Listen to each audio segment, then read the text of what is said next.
حضرت موسیٰ علیہ السلام نے اللہ کی بارگاہ میں ایک دفعہ عرض کی، مالک میں تیرا شکریہ کیسے ادا کروں؟ میں تیری کوئی چھوٹی سی چھوٹی بظاہر نعمت بھی دیکھتا ہوں تو سوچتا ہوں ساری عمر بھی عبادت کروں تو اس نعمت کا بھی شکر ادا نہیں ہوتا۔ وہ جو ان کے دل کی گہرائیوں میں بات ہے وہ اپنے جذبات کا اظہار کر رہے ہیں۔ حضرت موسیٰ کلیم عرض کرتے، مالک میں تیری چھوٹی سی چھوٹی نعمت بھی کبھی دیکھتا ہوں نا تو سوچتا ہوں ساری عمر بھی اس کے لیے عبادت کروں، جھکا رہوں سجدے میں، تو اس نعمت کا شکر ادا نہیں ہو سکتا تو ساری نعمتوں کا کیسے کروں؟ تو جب یہ جملہ کہا نا حضرت موسیٰ نے تو رب کریم نے فرمایا، اے کلیم اب آپ نے میرا شکر ادا کیا ہے۔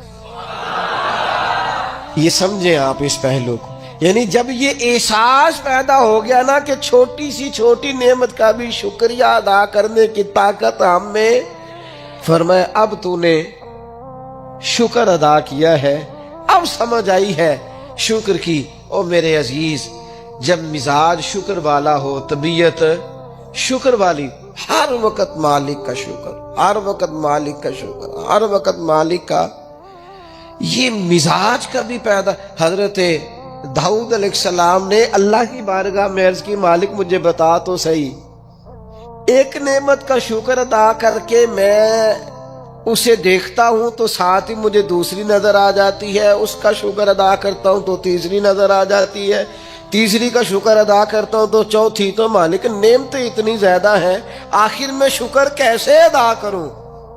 تو رب کریم نے فرمایا، اے داؤد آپ تو اپنے رب کی معرفت پانے لگ گئے ہیں، کو تو معرفت ہونے لگ گئی ہے، معرفت الہی پا گئے آپ نعمتیں گنے، زندگی میں گنو، آنکھ کی نعمت گنو، کان کی نعمت گنو، سمجھ کی نعمت گنو، آپ چلنے کی، چھونے کی، پکڑنے کی، سمجھنے کی نعمت شمار کرو، گنو۔ اللہ نے ماں باپ دیے، بہن بھائی دیے، اچھے استاد دیے، مشائخ دیے، گنو۔ اس کریم رب نے کرم کیا اور اپنے لاڈلے نبی کی امت بنایا، گنو، شمار کرو، اس نے کرم کیا۔ اور ایک وقت ایسا بھی آیا کہ اس نے بیت اللہ کے سامنے لا کھڑا کیا، ایک وقت ایسا بھی آیا کہ گنبد خضرا کے سامنے کھڑے ہو کے درود و سلام بھی پڑھا۔ کرو شمار وہ نعمتیں، کہاں کہاں کس کس مقام پر، اور خود ہی اللہ کا قرآن بولا، تم اگر نعمتیں گننا چاہو تو گن سکتے نہیں۔ کوئی بھی نیک عمل کریں تو اپنی نیت کو درست کریں، حسن نیت کو اپنائیں۔ نیتوں کا بگاڑ، ارادوں کی خرابی، یہ اچھے بھلے اعمال کو ضائع کر دیتی۔ جب ہماری طبیعت اس طرح کی ہو کہ ہم اچھی نیتوں کے ساتھ آگے بڑھیں، خیر کے ارادوں کے ساتھ آگے بڑھیں، ہم اس دین کے ماننے والے ہیں جس پر قیامت والے دن ان اعمال کا بھی اجر ملے گا جو کیے ہی نہیں ہوں گے۔ تو پوچھا جائے گا، مالک یہ تو عمل کیا ہی نہیں، تو فرمائے اس کا ارادہ تو کیا تھا نا، نیت تو تھی نا، تم خالص تو تھے نا، موقع نہ بن سکا، تمہارے لیے اسباب نہ ہو سکے، لیکن اجر تو ملا۔ اور امام غزالی فرماتے ہیں، کچھ اعمال لے کر فرشتے اللہ کے حضور حاضر ہوں گے، رب کریم فرمائے گا واپس لے جاؤ ان اعمال، میرے لیے نہیں کیے، یہ تو کسی اور کو دکھانے کے لیے کیے۔ حسن نیت، اچھا ارادہ، پروگرام اس طرح کا جس میں اللہ کی رضا شامل۔ آپ جب تک نیت کا وضو نہیں کرتے، ارادوں میں اخلاص پیدا نہیں کرتے، اور ہم لوگ جب تک اپنے معاملات میں آگے جانے کے لیے محض اللہ کی رضا کو پیش نظر نہیں رکھتے، اتنی دیر تک عمل بیکار ہے۔ اللہ کی مدد اس کام میں شامل ہوتی ہے جس میں اللہ کی رضا مطلوب ہو، اور جب مطلوب ہی اللہ کی رضا نہ ہو، دنیا داری، شہرت، پیسہ، مال، دولت، کچھ مل جائے، کچھ اصول ہو جائے، مجھے بھی کچھ جاننے لگ جائے، تو پھر جس طرح کی نیتیں ہوتی ہیں اسی طرح کا اس شخص کو اس کا پھل بھی دیکھنے کو ملتا ہے۔ سب سے پہلے تو اچھی نیت کسی بھی عمل کے، اور اس کے فوراً بعد مناسب منصوبہ بندی۔ مسلمانوں کا آج سب سے بڑا مسئلہ یہ ہے کہ یہ کام کرتے ہیں لیکن کسی منصوبہ بندی کے تحت نہیں کرتے. ہم اپنے کاموں کو مرتب نہیں کرتے، نظم و نسق کا حصہ نہیں بناتے، ہمارے کام بے ترتیب ہوتے ہیں، الجھے ہوئے ہوتے ہیں. ہم جن پیارے نبی کریم صلی اللہ تعالی علیہ وسلم کے غلام ہیں، حضور ہر کام کرتے تھے تو مناسب منصوبہ بندی کے ساتھ فرمایا کرتے. جنگ بدر کا موقع ہے تو نبی پاک علیہ السلام نے پہلے مجلس مشاورت منعقد کی ہے، صحابہ سے رائے لی ہے، اس کے بعد صفوں کو سیدھا کرایا، ہر آدمی کی اس مقام پر ڈیوٹی لگائی، اور پھر اللہ کے محبوب نے مصلی بچھا کے اللہ سے مدد کا سوال کیا. جنگ احد کا موقع ہے تو سرکار نے ڈیوٹیوں کو تقسیم فرمایا. ایک چھوٹا سا حصہ صحابہ کا، ایک جماعت جس کی ڈیوٹی تھی کہ یہ درہ تم نے نہیں چھوڑنا، تو ایک درہ ہی چھوڑا ہے انہوں نے. تو اس کا نتیجہ بہت ساری شہادتوں کی صورت میں سامنے آیا ہے. جنگ خندق کا موقع ہے تو سرکار کی منصوبہ بندی دیکھیں. 10,000 کا لشکر مدینے پہ حملہ آور تھا، ٹھنڈ تھی، قحط تھا، تو مدینے کے تینوں جانب تو مکانات تھے، کافر داخل ہی نہیں ہو سکتے تھے، کونا خالی تھا. تو نبی کریم علیہ السلام نے صحابہ سے مشورہ کیا تو حضرت سلمان فارسی نے کہا خندق کھود لینی چاہیے. اس خندق کو کھودا گیا اور پھر وہ 10,000 کے لشکر کو جس طرح روکا گیا ہے اور جس طرح وہ ناکام ہو کر لوٹ گئے ہیں، اللہ تبارک و تعالی نے اس کو فتح عظیم مسلمانوں کی بنا دیا. فتح مکہ کا موقع آپ دیکھ لیں تو حضور کی منصوبہ بندی دیکھیں. سب سے زیادہ دینی لوگوں کو ضرورت ہے مناسب منصوبہ بندی. او اللہ خیر کرے گا جی، او بسم اللہ جی تسی آ جاؤ. او خدا کے بندے، جن بزرگوں کا آپ نام لے رہے ہیں اور جس دین کی آپ بات کر رہے ہیں، وہ دین ہی منصوبہ بندی کا حکم دیتا ہے، حکمت عملی سے اور تدبر سے چلنے کی بات کرتا ہے. وہ دین ہی کہتا ہے کہ آپ چیزوں کو مرتب کر کے کریں. بے ترتیب اور بے ڈھنگے، یعنی ایک شخص کے بکھرے ہوئے بال تھے، الجھی ہوئی اس کی حالت تھی، تو نبی پاک علیہ السلام نے دیکھ کے فرمایا کتنا اچھا ہوتا اگر یہ کنگھی کر لیتا تھا، یہ سوار لیتا اپنے آپ کو. پسند کیا نبی پاک. آپ اچھی منصوبہ بندی کے ساتھ آگے بڑھیں. آپ کسی کام کے لیے لوازمات بھی جمع کریں، پر آپ کا اس کے لیے طریقہ کار مرتب کرنا. ایک بڑی سادہ مثال ہے، کام کو کام سکھاتا ہے. جب آپ کوئی کام کرتے ہیں تو کام کرنا آ جاتا ہے، لیکن جب کام لوگ کرنا ہی نہیں چاہتے پھر ان کو کام کرنا نہیں آتا. کام کو کام سکھا دیتا ہے. حضور فتح مکہ کے لیے تشریف لے گئے تو نبی پاک علیہ السلام نے صحابہ کرام سے فرمایا ہر آدمی اپنی الگ سے آگ جلائے گا کھانا پکانے کے لیے. ایسا ہوتا نہیں تھا روٹین میں. مطلب اب کھانا پکانا ہے 500 کا 1000 آدمی کا تو ٹھیک ہے، ایک جگہ پہ کھانا پک سکتا ہے، دیگیں پکا نہیں لیتے ہم لوگ. فرمایا ہر مجاہد اپنا چولہا جلائے. تب جب 10,000 چولہے جلے تو ان کے ذہن میں تو نہیں تھا نا کہ ایک ایک بندے نے جلایا ہے. وہ جب چڑھے پہاڑیوں پر کفار مکہ اور انہوں نے منظر دیکھا تو انہوں نے کہا یہ تو کوئی لاکھوں لوگ آ گئے، یہ تو بڑا عجیب صورتحال ہے. ان پر تو روب طاری ہو گیا، اور وہ جو تھوڑا بہت مزاحمت کرنا چاہتے تھے جناب ابو سفیان نے واپس آ کے کہا سی بھی نہ کرنا، کیونکہ جتنا بڑا وہ لشکر ہے. جناب عباس سے کہنے لگے حضرت ابو سفیان ابھی مسلمان نہیں ہوئے تھے، کہنے لگے دیکھیے آپ کے بھتیجے کی شان و شوکت سے مکے میں داخل ہوئے. اسلام کسی کو دقت نہیں دیتا، لیکن نبی پاک علیہ الصلوۃ والسلام نے فرمایا فتح مکہ کے موقع پر کہ تنگ گلیوں سے داخل ہونا ہے ہم نے مکے میں. کشادہ گلیاں موجود ہیں، کیوں تنگ گلیوں سے داخل ہونا ہے؟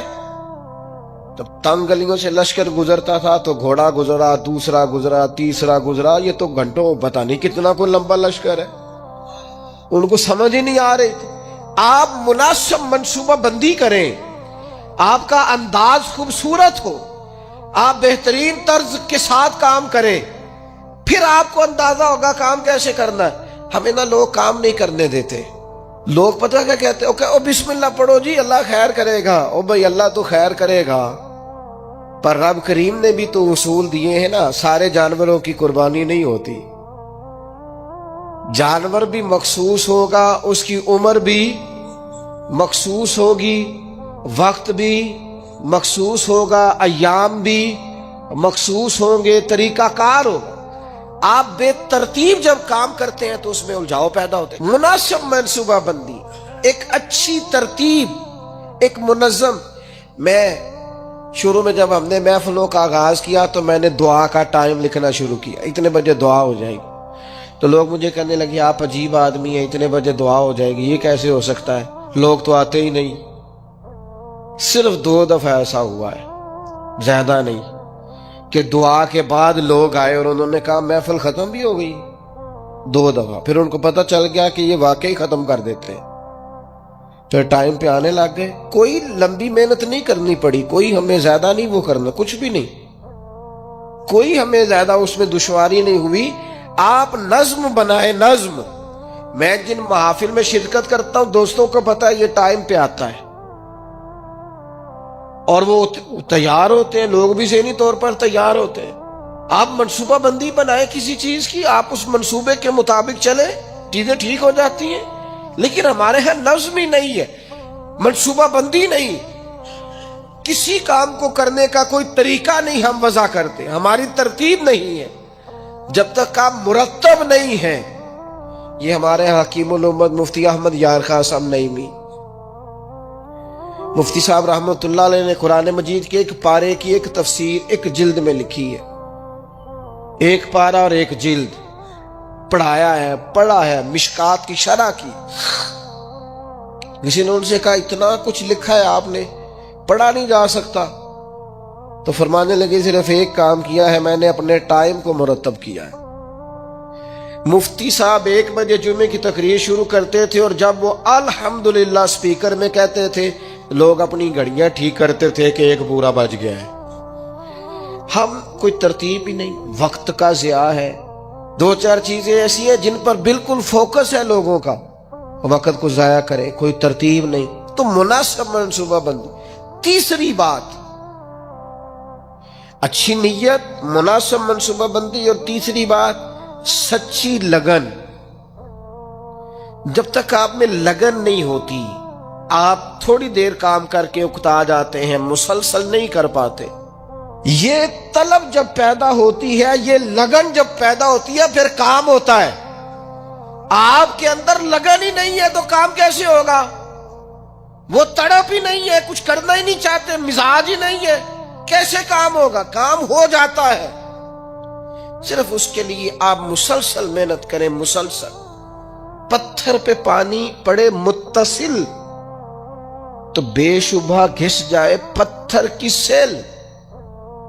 پانی کا ایک قطرہ کبھی بھی سیمنٹ میں سوراخ نہیں کر سکتا، لیکن اگر مسلسل گرتا رہے نا تو وہ سیمنٹ میں بھی سوراخ کر دیتا ہے، پلستر والی پکی جگہ ٹائلوں والی میں بھی وہ گھس جاتا ہے۔ کیوں؟ کہ مسلسل ہے نا، استقامت ہے نا، لگن ہے نا، لگن سے کام کریں۔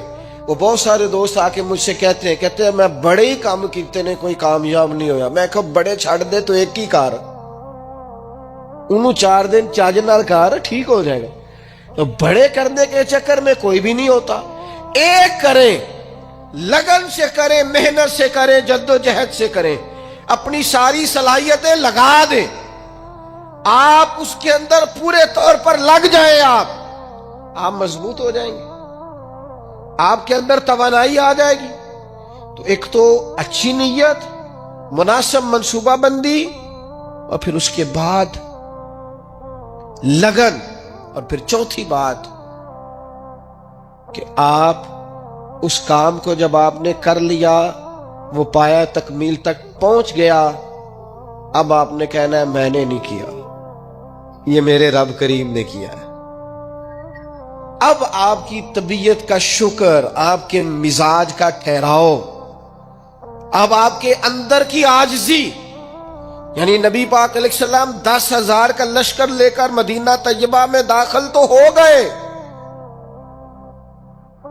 لیکن حال یہ ہے کہ سرکار نے کالا امامہ باندھا ہوا ہے، اونٹنی پر سوار ہے، اور حضور نے یوں گردن جھکائی ہوئی ہے کہ کئی دفعہ اونٹنی کی گردن سے بھی سرکار کی گردن نیچے دکھائی دیتی ہے بظاہر۔ کیوں؟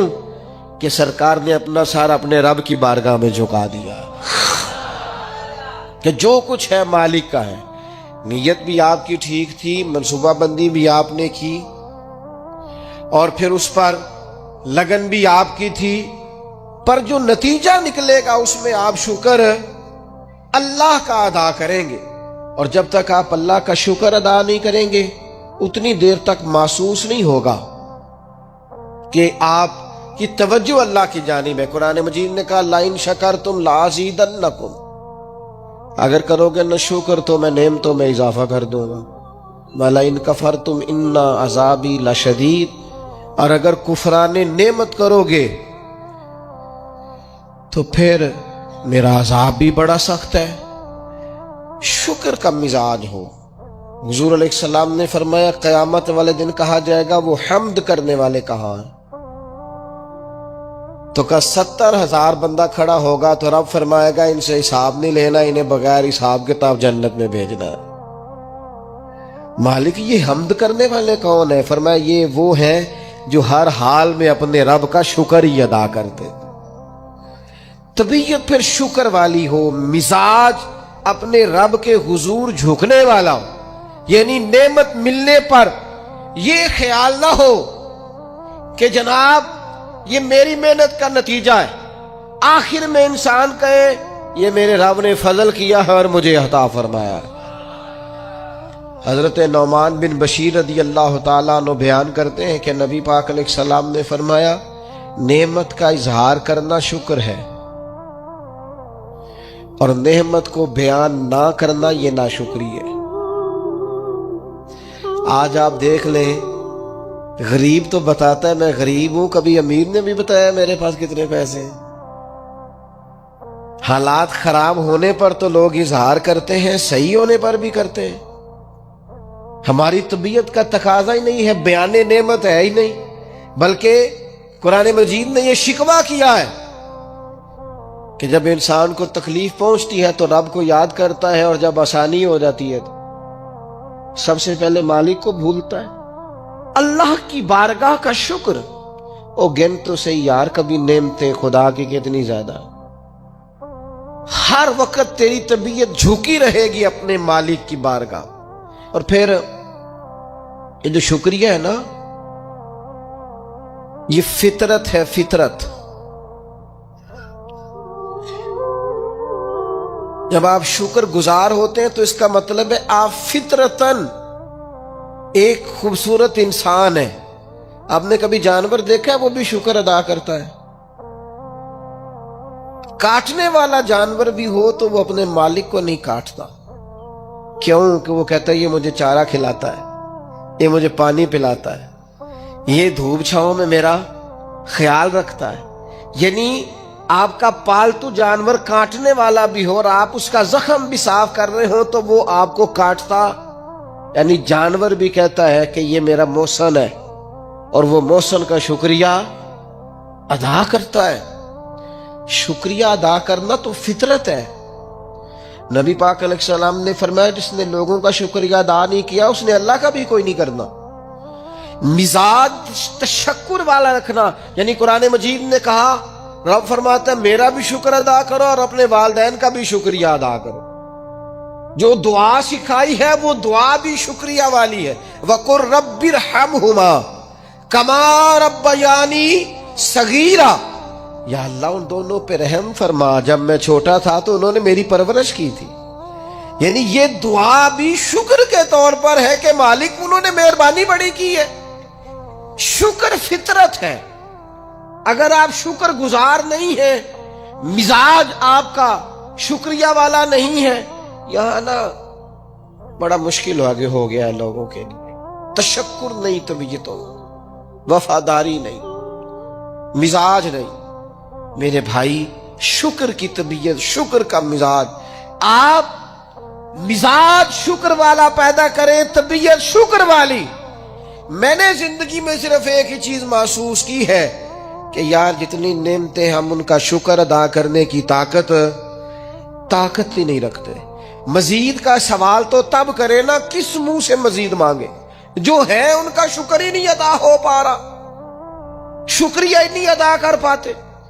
تو پہلی بات تو یہ کہ اچھی نیت اپنائیں، دوسری بات یہ کہ منصوبہ بندی کریں، تیسری بات یہ کہ لگن سے کام کریں، چوتھی بات یہ کہ جب کام ہو جائے تو پھر اپنے رب کا اور خوب ادا کریں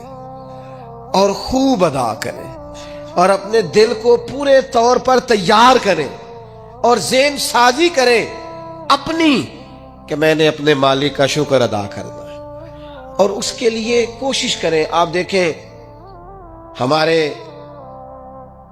نبی کریم صلی اللہ تعالی علیہ وآلہ وسلم کا طریقہ مبارکہ حضرت عائشہ صدیقہ فرماتی ہیں، ترمذی میں حدیث ہے، فرماتی ہیں کچھ دیر سرکار میرے بستر میں آرام فرما ہوئے، پھر حضور نے نماز کی نیت باندھ لی تو قیام میں بھی سرکار نے آنسو بہائے، رکوع میں بھی آنسو بہائے، سجدوں میں بھی آنسو بہائے. تکمیل نماز پر میں نے عرض کی یا رسول اللہ، اللہ آپ کے صدقے اگلے پچھلوں کو معاف کرے، اتنا زیادہ آنسو بہانا. تو فرمایا افلا اکون عبدا شکورا، میں رب کا شکر گزار بندہ نہ بنوں. یہ شکر کے آنسو ہیں جو رکوع میں بھی ہیں، جو سجدے میں بھی ہیں، جو قیام میں بھی. تو میرے بھائی کبھی شکر کے آنسو بھی بہا، کبھی شکر کا رکوع بھی کر، کبھی شکر کا سجدہ بھی کر، کبھی شکر کا قیام بھی کر، کبھی شکر کے نفل بھی پڑھ. اس لیے کہ اللہ تبارک و تعالیٰ نے خاص رحمت کی ہے. ہمارے ہاں بے چینیاں اس لیے بڑھتی ہیں کہ جو نعمتیں ہوتی ہیں ان کی قدر نہیں ہوتی، جو نہیں ہوتی ان کی طلب ہوتی. تو اسلام کے اندر لا متناہی اجر ہے، لا متناہی، لیکن شرط یہ ہے کہ حسن نیت ہو، مقصد کی لگن ہو، زبردست منصوبہ بندی ہو، پھر اپنے رب کے حضور جھکنے کا مزاج. نبی کریم علیہ السلام نے فرمایا بندہ جب آ کے کہتا ہے نا یا اللہ میں بھول گیا تھا، غلطی ہو گئی، ان لبدا اذا طرف، مان جو گیا غلطی ہو گئی، جب کہتا ہے نا میں بھول گیا، ثم تابا، پھر وہ توبہ کرتا، تاب اللہ علیہ، اللہ دیر کرتا ہی نہیں، فوراً توبہ کو قبول فرما لیتا. ہمارے ہاں نا کچھ لوگ تو تباً سخت ہیں، اللہ معاف فرمائے، اور کچھ رد عمل کے طور پر سخت ہو گئے. کچھ باتیں دلوں میں بیٹھ گئی ہیں جنہوں نے طبیعتوں کو سخت کر دیا ہے. کبھی کہیں آپ بہو سے کہ چلو بوڑھی ساس سے اگر کبھی کوئی بات سخت نکل گئی ہے تو معاف کر دے، وہ تیار نہیں ہوتی، وہ کہتی ہے تمہیں پتہ نہیں میرے ساتھ کیا کچھ ہوا. کبھی ساس سے کہا جائے نا چلو بھول گئی تھی بچی تو آپ درگزر کر دیں، تو کہتے ہیں تمہیں پتہ نہیں میرے اندر سختی کتنی آ گئی ہے، دکھ کتنے بیٹھ گئے. ہم طبیعتوں میں سختی کر بیٹھے، ہمارے دل دھڑکتے ضرور ہیں لیکن صرف اپنے بچوں کے لیے، ہمارے سینوں میں درد اٹھتا ضرور ہے لیکن صرف اپنوں کے لیے. ہم نے نا 2 4 5 6 باتیں جمع کر کے ان پر پورا ذہن بنا کے سخت ہو گئے ہیں، طبیعتیں سخت ہیں، دل سخت ہیں. میرے نبی پاک صلی اللہ تعالی علیہ وسلم نے فرمایا، یہ حدیث مسلم شریف میں موجود ہے، فرمایا جنت میں وہ لوگ داخل کیے جائیں گے جن کے دل چڑیوں کی طرح نرم ہیں.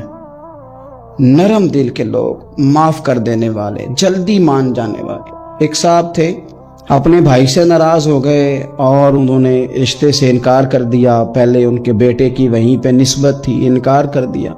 کئی لوگوں نے ان سے کہا، میں نے بھی کہا، تو وہ کہنے لگے پیر صاحب عزت بڑی کرتا ہوں آپ کی لیکن میں مرد ہوں، ایک دفعہ نہ کر دوں تو پھر ہاں نہیں کیا کرتا.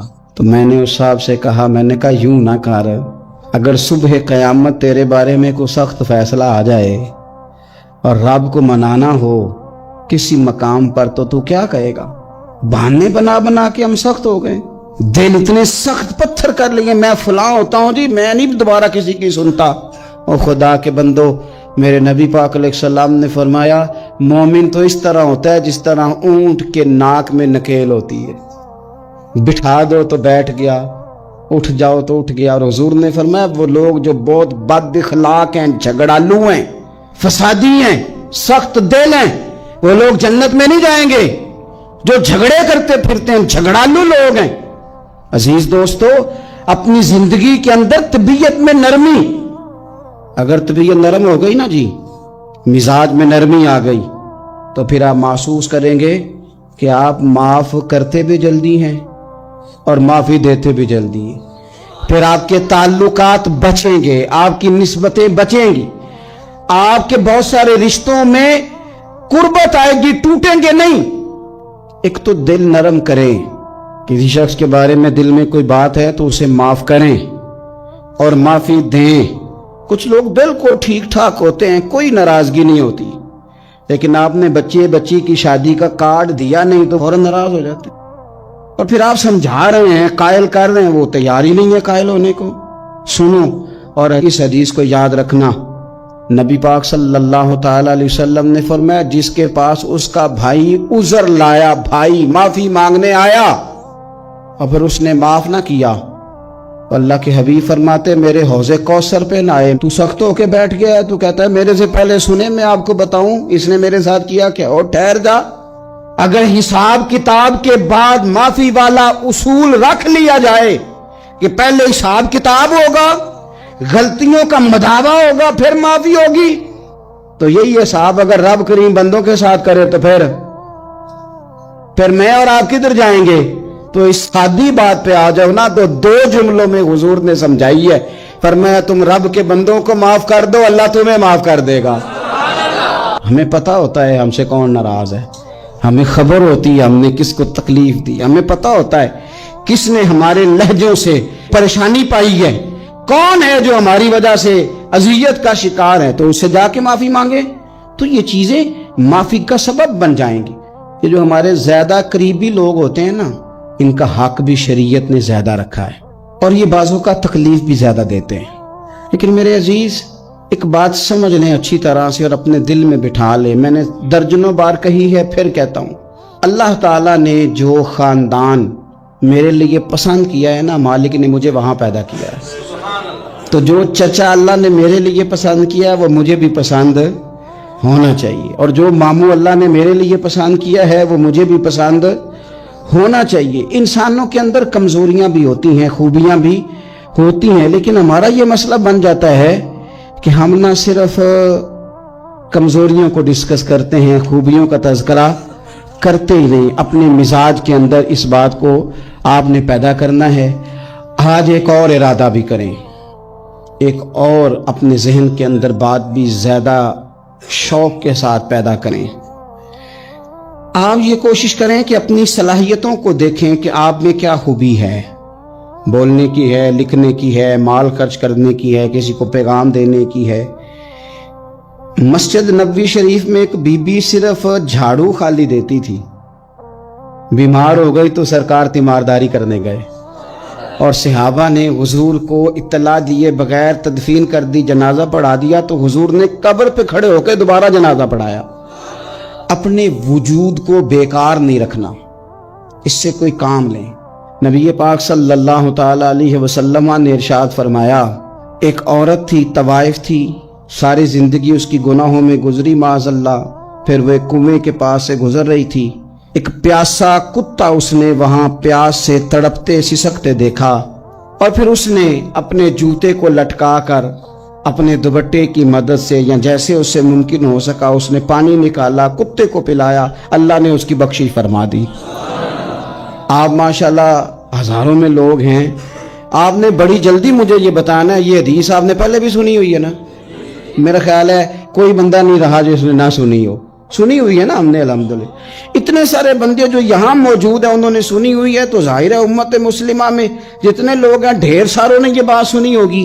لیکن میرا سوال یہ ہے، میں سڑکوں پہ روڈوں پہ سفر کرتا ہوں، ہم نے یہ حدیث درجنوں بار سنی کہ طوائف نے کتے کو پانی پلایا تو اس کی بخشش ہو گئی، لیکن حال یہ ہے کہ سڑک پر کسی گاڑی سے ٹکرا کر اگر کوئی کتا مر جاتا ہے، اب مر ہی گیا ہے، گاڑی والا، موٹر سائیکل والا، پجارو والا، بس والا کوئی اتنی جرت نہیں کرتا کہ لکڑی کے ساتھ، رسی کے ساتھ ہی پکڑ کے اسے سائیڈ پہ کر دے. وہ سڑک پہ مرا ہوا پڑا رہتا ہے، یہاں تک کہ گاڑیوں کے ٹائروں کے ساتھ اس کا گوشت لگ لگ کے سڑک صاف ہوتی ہے.